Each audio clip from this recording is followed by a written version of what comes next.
Room 43, Episode 2. Sandra receives an anonymous tips about Don Eric's location. During a high-stakes raid, Don Eric is captured. Under interrogation, he admits to threatening Vanessa but denies silencing her.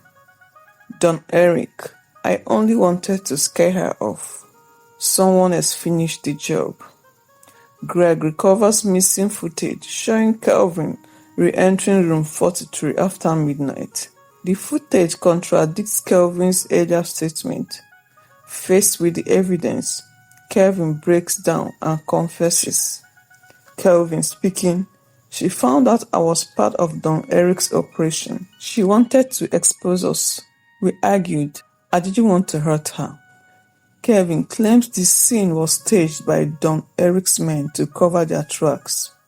With Kelvin's confession and Don Eric's cooperation, Sandra's team dismantled the syndicate. Chief Green is arrested for his involvement in money laundering and obstruction of justice. Kelvin is sentenced for manslaughter. Sandra reflects on the cost of justice, knowing the syndicate's influence might still linger. Sandra continues unraveling the derailments of the syndicate, uncovering deeper corruption in Port Harcourt's elite. Room 43 remains a haunting reminder of how power and greed can destroy lives. Sandra receives an anonymous message. Room 43 was just the beginning. With the syndicate seemingly dismantled, Sandra focuses on tying up loose ends.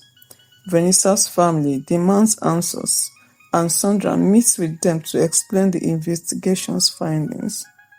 At the precinct, Sandra reviews the timeline of Vanessa's silence. Something feels incomplete. Despite Kelvin's confession, Sandra's instincts tell her there are more to the story. Meanwhile, an anonymous envelope is delivered to Sandra's office. Inside are grainy photos of a man meeting with Don Eric days before Vanessa's silence. The man's face is partially obscured, but Sandra recognizes the distinctive signet ring he wears, a ring Chief Green wore during their investigation. Sandra re-examines Chief Green's involvement.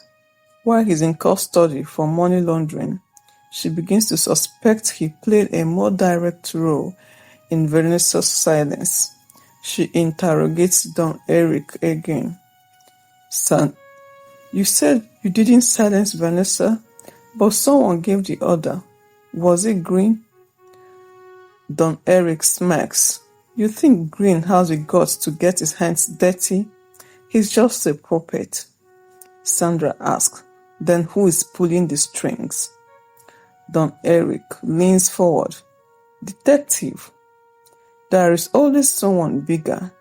You've barely scratched the surface. Sandra is rattled. If Don Eric is telling the truth, Vanessa's expose was just the tip of the iceberg. Sandra's investigation hits a wall. Her superiors, under pressure from high-ups, orders her to stop digging deeper.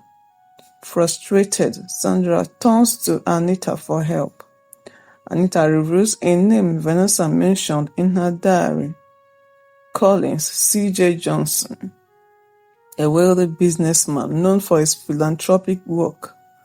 Vanessa suspected C.J. was secretly financing the syndicate.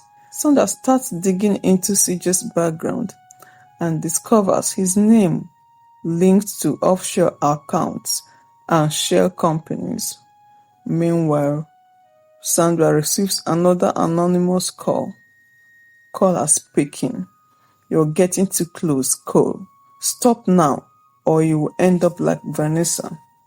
Sandra answers, is that a threat or a confession? Sandra confronts CJ at the gala event. The tension is palpable as CJ denies any connection to the syndicate. Sandra, talking.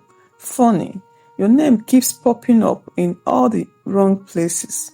Offshore accounts, shell companies, Don Eric's network.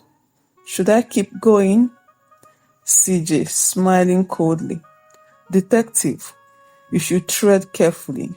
Not all truths are meant to be uncovered. Back at the precinct, Sandra finds her office ransacked. Files on Vanessa's case are missing, and her team suspects an inside job.